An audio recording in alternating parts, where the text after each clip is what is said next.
Film ക്രാക്കറിലേക്ക് എല്ലാവർക്കും സ്വാഗതം. മലയാള സിനിമയ്ക്ക് ഇത് ആഘോഷങ്ങളുടെ കാലമാണ്. ഏകദേശം 3 വർഷത്തെ നീണ്ട ഇടവേളയ്ക്ക് ശേഷം മലയാള സിനിമയുടെ സ്വന്തം DQ ഒരു വമ്പൻ തിരിച്ചുവരവിനൊരുങ്ങുകയാണ്. അതും ബോക്സ് ഓഫീസിൽ വെടിക്കെട്ട് തീർത്ത RDX എന്ന മെഗാ ബ്ലോക്ക് ബസ്റ്റർ ഒരുക്കിയ നഹാസ് ഹിദായത്തിന്റെ കൂടെ. അതെ, പുതുതായി പുറത്തിറങ്ങിയ ഐ ആം ഗെയിം എന്ന ചിത്രത്തിന്റെ ട്രെയിലർ സോഷ്യൽ മീഡിയയിൽ തീപ്പൊരി വിതറിക്കഴിഞ്ഞു. വെറും ഒരു മാസ് പടമല്ല, സ്പോർട്സ് വാതുവെപ്പും സൈക്കോളജിക്കൽ മൈൻഡ് ഗെയിമും നിറഞ്ഞ ഒരു ഡാർക്ക് ആക്ഷൻ ത്രില്ലറാണ് നഹാസ് നമുക്കായി കാത്തുവച്ചിരിക്കുന്നത് എന്ന് തോന്നിപ്പിക്കുന്ന തരത്തിൽ ഉള്ള ഗ്രാൻഡ് വിഷ്വൽസ് അടങ്ങുന്ന ട്രെയിലറാണത്. നമ്മൾ ചിത്രത്തിന്റേതായി പുറത്തിറങ്ങിയ ട്രെയിലറിലെ ഒളിഞ്ഞിരിക്കുന്ന ഡീറ്റെയിൽസും എന്റേതായ കുറച്ച് ഫാൻ തിയറികളുമാണ് ഇവിടെ ചർച്ച ചെയ്യുന്നത്. വീഡിയോ മുഴുവനായും കാണുക. ജീവിതം എന്നത് ദൈവവും ചെകുത്താനും തമ്മിൽ കളിക്കുന്ന ഒരു കളിയാണെന്ന ഫിലോസഫിക്കൽ ഡയലോഗിലൂടെയാണ് ട്രെയിലർ തുടങ്ങുന്നത്. ദുൽഖർ അവതരിപ്പിക്കുന്ന ഡാൻ ജോൺ എന്ന കഥാപാത്രം തികച്ചും വ്യത്യസ്തനാണ്. അയാൾ ഭാഗ്യത്തിലല്ല, മറിച്ച് അൽഗുരിതത്തിലാണ് വിശ്വസിക്കുന്നത്. I M lux worst habit, ഞാൻ ഭാഗ്യത്തിന്റെ ഏറ്റവും മോശം ശീലമാണ് എന്ന ഡയലോഗിൽ നിന്ന് തന്നെ ഡാൻ ജോൺ എത്രത്തോളം അപകടകാരിയായ ഒരു ചൂതാട്ടക്കാരനാണെന്ന് നമുക്ക് വ്യക്തമാകുന്നുണ്ട്. അണ്ടർഗ്രൗണ്ട് വാതുവെപ്പ് കേന്ദ്രങ്ങൾ, വലിയ ബിസിനസ്സുകാർ, രാഷ്ട്രീയക്കാർ എന്നിവരൊക്കെ ഉൾപ്പെടുന്ന ഒരു വലിയ മാഫിയയുടെ നടുവിലേക്കാണ് ഈ കഥാപാത്രം ചെന്നിറങ്ങുന്നത്. പഴയ ചോക്ലേറ്റ് ബോയ് പരിവേഷമൊക്കെ മാറ്റിവെച്ച് രക്തത്തിൽ കുളിച്ചു നിൽക്കുന്ന ദുൽഖറിന്റെ റഫ് ആൻഡ് ടഫ് ലുക്ക് തന്നെയാണ് ഈ ട്രെയിലറിന്റെ ഏറ്റവും വലിയ ഹൈലൈറ്റ്. ഇനി നമുക്ക് ഈ ട്രെയിലറിൽ നഹാസ് ഒളിപ്പിച്ചു വെച്ചിട്ടുള്ള ചില ഹിഡൻ ഡീറ്റെയിൽസിലേക്ക് വരാം. ട്രെയിലറിന്റെ ഒരു ഭാഗത്ത് ഒരു കഥാപാത്രം ഡാൻ ജോണിനെക്കുറിച്ച് പറയുന്നത് ഹീസ് ജസ്റ്റ് ഹെർ പേഷ്യന്റ്, അവൾക്കവൻ വെറുമൊരു രോഗി മാത്രമാണ് എന്നാണ്. ഇത് വലിയൊരു സൂചനയാണ്. ഡാൻ ജോണിന്റെ ഈ ചൂതാട്ടഭ്രമം വെറുമൊരു പണക്കൊതിയല്ലേ, അതൊരു മാനസിക പ്രശ്നമോ അല്ലെങ്കിൽ വലിയൊരു ട്രോമയോ ആയിരിക്കാം. ഒരുപക്ഷെ നായികയായ കയാഡു ലോഹർ ഒരു സൈക്യാട്രിസ്റ്റ് ആകാനും സാധ്യതയുണ്ട്. ട്രെയിലറിന്റെ അവസാനം വില്ലൻ വേഷത്തിലെത്തുന്ന തമിഴ് സംവിധായകൻ മിഷ്കിൻ ചോദിക്കുന്ന ഒരു ചോദ്യമുണ്ട്. Are you feeling sleepy? നിനക്ക് ഉറക്കം വരുന്നുണ്ടോ? വാതുവെപ്പ് ലോകത്ത് മയക്കുമരുന്നോ അല്ലെങ്കിൽ ഹിപ്നോട്ടിസമോ പോലുള്ള മൈൻഡ് കൺട്രോൾ ടെക്നിക്കുകൾ ഉപയോഗിക്കുന്നുണ്ട് എന്നതിന്റെ വ്യക്തമായ സൂചനയാണിത്. അല്ലെങ്കിൽ വില്ലനായ മിഷ്കിൻ ദുൽഖറിനെ തല്ലി പരിക്കേൽപ്പിച്ച ശേഷം പറയുന്നതുമാകാം. ട്രെയിലർ ഇറങ്ങിയത് മുതൽ സോഷ്യൽ മീഡിയയിൽ പലതരത്തിലുള്ള അഭിപ്രായങ്ങൾ ആരാധകർ പങ്കുവയ്ക്കുന്നുണ്ട്. എന്നാൽ എനിക്ക് ട്രെയിലറിൽ നിന്നും ബോധ്യമായ ചില കാര്യങ്ങൾ വഴി കണക്റ്റായ കുറച്ച് തിയറികളുണ്ട്. 1. ഈ സിനിമയിൽ ആന്റണി വർഗീസ് ഉണ്ടെന്ന് ഒഫീഷ്യലായി അനൗൺസ് ചെയ്തിട്ടുണ്ടെങ്കിലും ട്രെയിലറിൽ എവിടെയും പെപ്പയുടെ മുഖം വ്യക്തമായി കാണിക്കുന്നില്ല. പെപ്പെ ദുൽഖറിന്റെ കൂടെ നിൽക്കുന്ന സുഹൃത്താണോ അതോ സിനിമയുടെ സെക്കൻഡ് ഹാഫിൽ വരുന്ന മെയിൻ വില്ലനാണോ എന്നതാണ് ഇപ്പോൾ സോഷ്യൽ മീഡിയയിൽ നടക്കുന്ന ഏറ്റവും വലിയ ചർച്ച.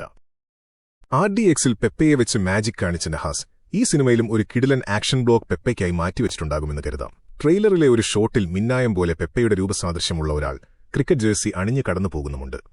അതിൽ നിന്നും ഒരു പക്ഷേ ക്രിക്കറ്റിൽ ദുൽഖർ ബെറ്റ് പ്ലേസ് ചെയ്യുകയും ആ മത്സരത്തിൽ ബാറ്റ് ചെയ്യാനെത്തുന്ന ബാറ്റ്സ്മാനുമായിരിക്കാം പെപ്പെ. ട്രെയിലർ മുഴുവനും കണ്ടതിൽ നിന്നും തോന്നിയ മറ്റൊരു തിയറി എന്താണെന്നാൽ ഡാൻ ജോൺ കാണുന്ന ഈ ചൂതാട്ട ലോകം മുഴുവൻ അയാളുടെ തലക്കുള്ളിൽ നടക്കുന്ന ഒരു തോന്നൽ മാത്രമാണെങ്കിലോ എന്ന സംശയമാണ്. ജസ്റ്റ് ഹെർ പേഷ്യന്റ് എന്ന ഡയലോഗ് ഈ തിയറിക്ക് വലിയ രീതിയിൽ ബലം നൽകുന്നുണ്ട്. തന്റെ ജീവിതത്തിൽ നഷ്ടപ്പെട്ട എന്തോ ഒന്ന് തിരിച്ചുപിടിക്കാൻ ഡാൻ ജോൺ സ്വയം ഉണ്ടാക്കിയെടുത്ത ഒരു സങ്കല്പ ലോകമാണോ ഇതെന്നും സംശയിക്കേണ്ടിയിരിക്കുന്നു. ട്രെയിലറിൽ ദുൽഖറിന്റെ ചില മാനറിസംസ് അയാൾ കടന്നുപോകുന്ന ജീവിത പ്രതിസന്ധികളുടെ സൂചന നൽകുന്നുണ്ട്. ഡാൻ ജോൺ എന്ന കഥാപാത്രം ട്രെയിലറിൽ പറയുന്നൊരു വാചകമുണ്ട്. അതായത്, ഇവിടെ വിജയിക്കുന്നത് ഭാഗ്യം കൊണ്ടല്ല, കൃത്യമായ കണക്കുകൂട്ടലുകൾ കൊണ്ടാണ്. ഇവിടെയാണ് ട്രെയിലർ നമ്മളെ ആദ്യമായി കൺഫ്യൂസ് ചെയ്യിക്കുന്നത്. കാരണം ആദ്യ കാഴ്ചയിൽ ഡാൻ ജോണിനെ ഒരു ഗാംബ്ലറായി മാത്രം തോന്നുന്നുണ്ട് എങ്കിലും ട്രെയിലർ മുന്നോട്ട് പോകുമ്പോൾ മനസ്സിലാകുന്നത് ഇയാൾ വെറും ചൂതാട്ടക്കാരനല്ല, ഓരോ നീക്കവും മുൻകൂട്ടി കണക്കാക്കുന്ന, എതിരാളിയുടെ അടുത്ത നീക്കം പോലും പ്രവചിക്കുന്ന ഒരു മാസ്റ്റർ സ്ട്രാറ്റജിസ്റ്റ് കൂടിയാണെന്നാണ്. ഇതൊരു ഹീറോയുടെ കഥയേക്കാൾ തന്റെ ബുദ്ധി കൊണ്ട് ഒരു സാമ്രാജ്യത്തെ നേരിടുന്ന മനുഷ്യന്റെ കഥയാണെന്ന സൂചനയാണ് ആകെ മൊത്തത്തിൽ കാണപ്പെടുന്നത്. ഈ ട്രെയിലറിനുള്ളിൽ ഒളിപ്പിച്ചു വെച്ചിരിക്കുന്ന മറ്റു ചില ഡീറ്റെയിൽസ് കൂടിയുണ്ട്. ട്രെയിലറിൽ ദുൽഖറിന്റെ കഥാപാത്രം ഒരിക്കലും തിടുക്കപ്പെട്ട് തീരുമാനമെടുക്കുന്ന ഒരു കഥാപാത്രമല്ല. ഓരോ സീനിലും അയാൾ ആദ്യം കാര്യങ്ങൾ സൂക്ഷ്മമായി നിരീക്ഷിക്കുകയും അതിനുശേഷം മാത്രമാണ് അടുത്ത തീരുമാനങ്ങൾ എടുക്കുന്നത്. ഒരുപക്ഷെ ഇത് വെറും ഗാംബ്ലിംഗ് മാത്രമായി ഒതുങ്ങാതെ ഒരു ഫാന്റസി എലിമെന്റ് വരാനുള്ള സാധ്യതകൾ അതുകൊണ്ട് തന്നെ ഏറെയാണ്. ഒരു സൈക്കോളജിക്കൽ ത്രില്ലർ ആയിരിക്കാം എന്ന സൂചനകളും ചിത്രത്തിലുണ്ട്. ട്രെയിലറിൽ പലവട്ടം ക്ലോക്കുകളും ഡിജിറ്റൽ നമ്പറുകളും കൗണ്ട് ഡൗൺ ഷോട്ടുകളും കാണിക്കുന്നുണ്ട്. സാധാരണ ഇത്തരം ചിത്രങ്ങളിൽ അങ്ങനെ ഇവ ആവർത്തിച്ച് കാണിക്കാറില്ല. അതിൽ നിന്ന് തന്നെ സമയത്തിന് ഈ കഥയിൽ വളരെ വലിയ പ്രാധാന്യമുണ്ട് എന്നും മനസ്സിലാക്കാം. ഓരോ സംഭവവും മുൻകൂട്ടി പ്ലാൻ ചെയ്തായിരിക്കാം കഥാഗതി മുന്നോട്ട് പോകുന്നത്. അതായത് ഡാൻ ജോൺ എതിരാളികളെ തോൽപ്പിക്കുന്നത് ശക്തി കൊണ്ടല്ല, മറിച്ച് ടൈമിംഗ് കൊണ്ടായിരിക്കും. ട്രെയിലറിലെ ബാക്ക്ഗ്രൗണ്ട് മ്യൂസിക് നിങ്ങൾ ശ്രദ്ധിച്ചിട്ടുണ്ടാകുമല്ലോ. ആക്ഷൻ സീനുകളിൽ പോലും അമിതമായ ശബ്ദമല്ല, പകരം പതിയെ ടെൻഷൻ കൂട്ടുന്ന സ്കോറാണ് ഉപയോഗിച്ചിരിക്കുന്നത്. അതിൽ നിന്നും സിനിമയുടെ പ്രധാന ആയുധം സ്റ്റൈലിഷ് ആക്ഷൻ മാത്രമല്ല, മറിച്ച് സസ്പെൻസും ടെൻഷനുമാകാൻ ഉള്ള സാധ്യതകൾ വളരെ കൂടുതലാണ്. ഡാൻ ജോൺ ഒരു സാധാരണ ഗാംബ്ലർ അല്ല എന്നത് വ്യക്തമാണ്. പക്ഷേ ട്രെയിലറിൽ ഇത്രയും കാര്യങ്ങൾ കാണിച്ചിട്ടും ഒരു പ്രധാന കാര്യം മാത്രം മനഃപൂർവ്വം മറച്ചുവെച്ചിട്ടുണ്ട്. ഡാൻ ജോൺ യഥാർത്ഥത്തിൽ ആരാണ്? അയാളുടെ ലക്ഷ്യം എന്താണ്? എന്തുകൊണ്ടാണ് ഇത്ര വലിയ മരണക്കളിയിലേക്ക് അയാൾ ഇറങ്ങുന്നത്? ഈ ചോദ്യങ്ങൾക്കൊന്നും ട്രെയിലർ ഉത്തരം തരുന്നില്ല. ട്രെയിലർ കണ്ടാൽ ഒരു കാര്യം വ്യക്തമാണ്. ഇത് ഒരു മാസ് ഫോർമുലയിലുള്ള സിനിമയാക്കാനല്ല അണിയറ പ്രവർത്തകർ ശ്രമിക്കുന്നത്. പകരം style, suspense, mind game, action എന്നിവയെ ഒരുമിച്ച് ചേർത്ത് പുതിയൊരു അനുഭവം നൽകാനാണ് ടീം ശ്രമിക്കുന്നത്. ഇനി ട്രെയിലറിൽ ടീം ഒളിപ്പിച്ചുവെച്ച ഏറ്റവും വലിയ പാർട്ട് എന്താണെന്ന് നിങ്ങൾക്കറിയാമോ? ചിത്രവുമായി ബന്ധപ്പെട്ട് പുറത്തുവന്ന എല്ലാ പ്രൊമോഷണൽ കണ്ടന്റുകളിലും ഉടനീളം ദുൽഖർ യൂസ് ചെയ്യുന്നത് ഫുൾ സ്ലീവ് കോസ്റ്റ്യൂമുകളാണ്. ഇനി പുറത്തിറങ്ങിയ ട്രെയിലർ ഒന്നുകൂടി ഒന്ന് കണ്ടുനോക്കൂ. എൻഡ് പോർഷനിൽ ദുൽഖറിന്റെ കഥാപാത്രത്തിന്റെ കൈപ്പത്തിക്ക് താഴേക്ക് ഉള്ള ഭാഗം ചെറുതായി മാത്രം കാണാൻ സാധിക്കും. സൂക്ഷിച്ചു നോക്കിയാൽ വലത് കൈ ഇംപ്ലാന്റ് ചെയ്തതുപോലെയാണ് കാണപ്പെടുന്നത്. ഒന്നുകിൽ കൈ നഷ്ടപ്പെട്ടു പോയതോ പിന്നീട് ആർട്ടിഫിഷ്യലായി വെച്ച് പിടിപ്പിച്ചതോ ആകാം. ഞാൻ നേരത്തെ ചിത്രത്തിൽ ഫാന്റസി എലമെന്റുകൾ ഉണ്ടാകും എന്ന് പറഞ്ഞത് ഓർക്കുന്നില്ലേ?